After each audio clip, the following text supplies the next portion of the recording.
is mourning after a young woman was beheaded. Family, friends, and those who knew her spoke with KPIX5's Betty Yu tonight. Strangers and loved ones alike have been stopping by this makeshift memorial where the young mother was killed. Friends of the family say the beheading happened in front of her children. They spelled her name in candles. Keto and Krime, Keto and Krime. We uncover the grime on Keto and Krime. Keto and Krime, Keto and Krime. Now is the time for Keto and Krime.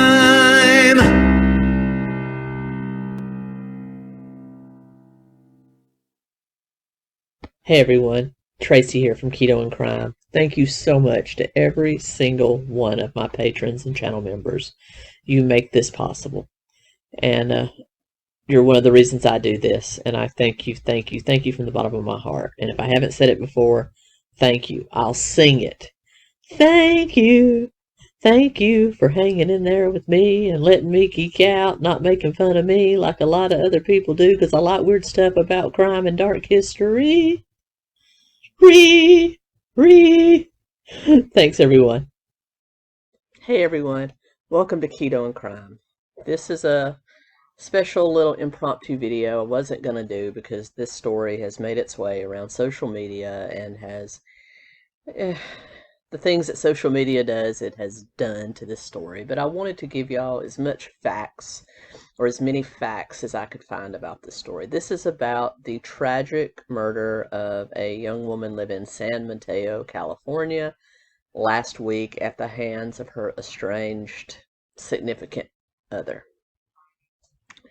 It was about a week ago when 27-year-old Karina Castro was approached while about to pull out of her house in her black VW, was approached by her estranged significant other and father of her 1-year-old daughter. She also had a 7-year-old daughter by a previous relationship. His name is Jose Landaeta Solano, who also goes by Raphael Solano.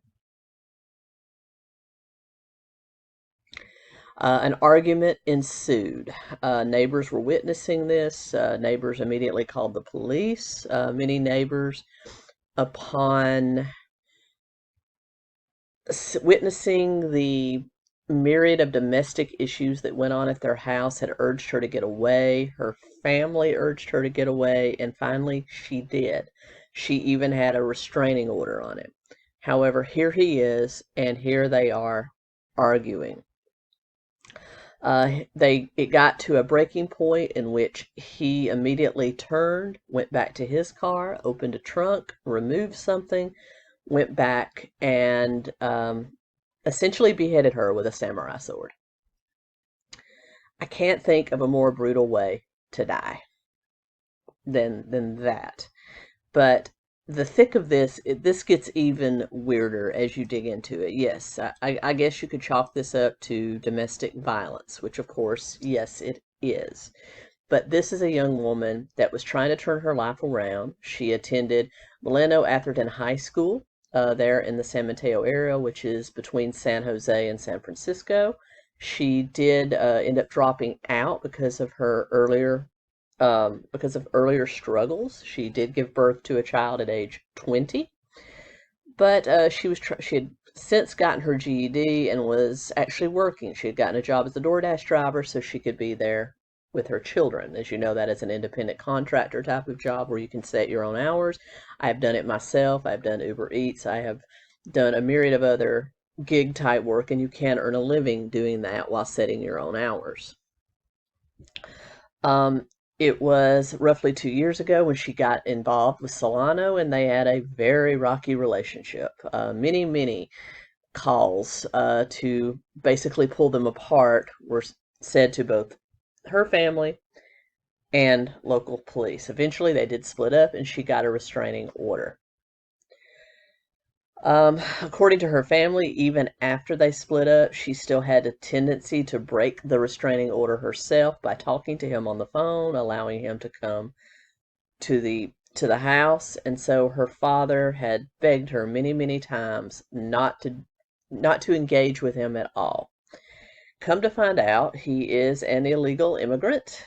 He is a gang member, and he has been involved in very nefarious things such as sexual assault and also drug trafficking and other things that you don't want to get involved with. And according to those close to Karina, she had found out about some of this, including the sexual assault and the fact that he had allegedly, supposedly, had sexual relations with a man, which in gang culture, most of the time that doesn't go, especially in, forgive me for saying that, but in the Latino gangs in California, the machismo that's there, that's not really something they smile fondly on. And according to sources, she was lording that over his head to extract financial support for the children and also to kind of keep him at bay.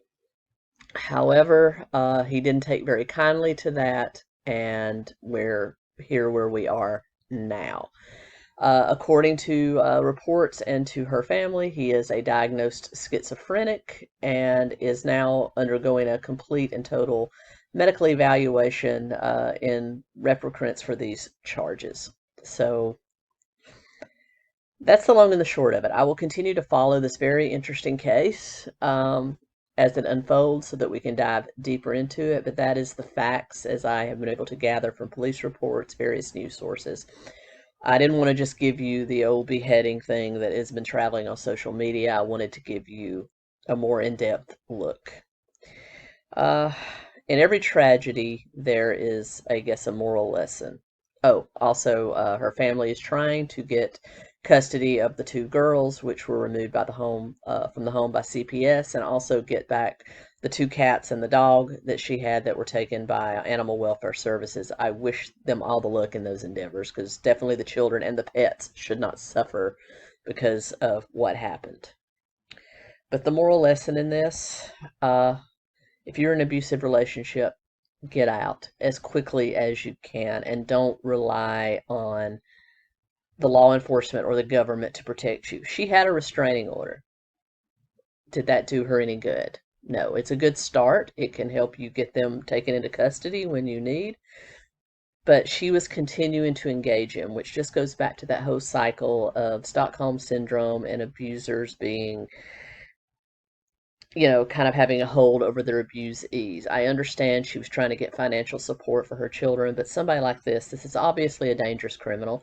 He has no legal ties to the United States, which means he can easily cross the border and just be gone no matter what he does. Not saying that all illegal immigrants are bad. That's not what I'm saying. I'm just saying that there's a 3-strike policy here. He was a violent criminal in a gang. He was an illegal immigrant. He was a diagnosed schizophrenic.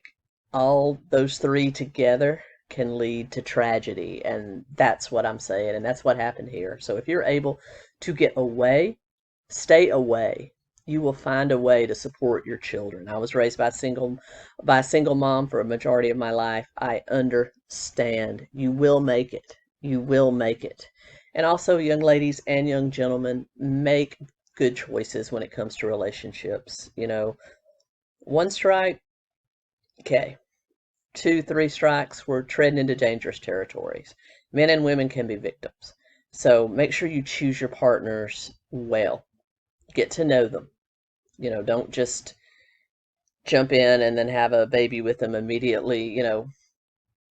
Do some old-fashioned courtship, some old-fashioned dating. Get to know somebody and be aware of who they are, what they are, because as we can see, it ended in tragedy for this family, and there's a life lost. Also, it may have, been that he would have gotten the help that he needed had this never happened. So I will continue to follow this story. If you're in an abusive relationship, please reach out. There are resources that can help you. And anyway, I just wanted to give you the the 411 on this situation. I will continue to watch it, and I will be back soon with another true crime video or history. Until next time, Keto and Krime.